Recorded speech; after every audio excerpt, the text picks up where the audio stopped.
devotional reading. My righteous one will live by faith. Hebrews 10:38. Often our feelings and emotions are mistakenly substituted for faith.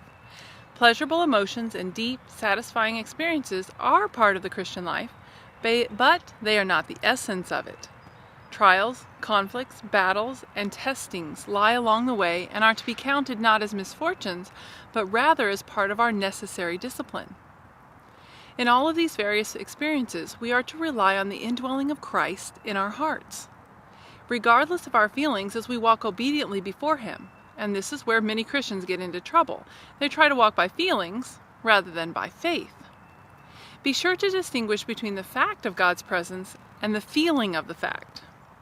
It is actually a wonderful thing when our soul feels lonely and deserted, as long as our faith can say, I do not see you, Lord, nor do I feel your presence, but I know for certain you are graciously here, exactly where I am and aware of my circumstances. Remind yourself again and again with these words, Lord, you are here, and though the bush before me does not seem to burn, it does burn.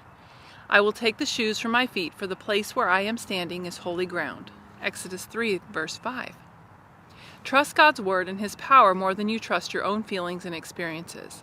Remember, your rock is Christ, and it is the sea that ebbs and flows with the tides, not Him. Keep your eyes firmly fixed on the infinite greatness of Christ's finished work and His righteousness.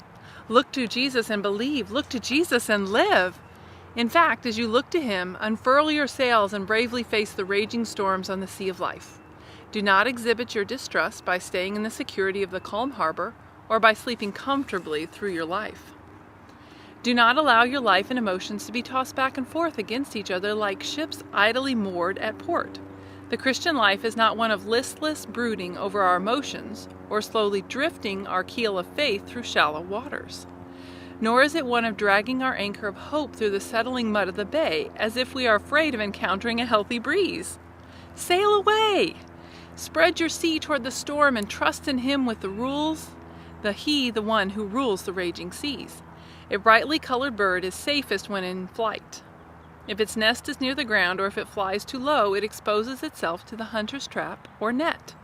In the same way, if we cower in the lowlands of feelings and emotions, we will find ourselves entangled in 1,000 nets of doubt, despair, temptation, and unbelief. How useless to spread a net in full view of all the birds. Check out Proverbs 1, verse 17. Put your hope in God. Psalm 42, verse 5. When I cannot feel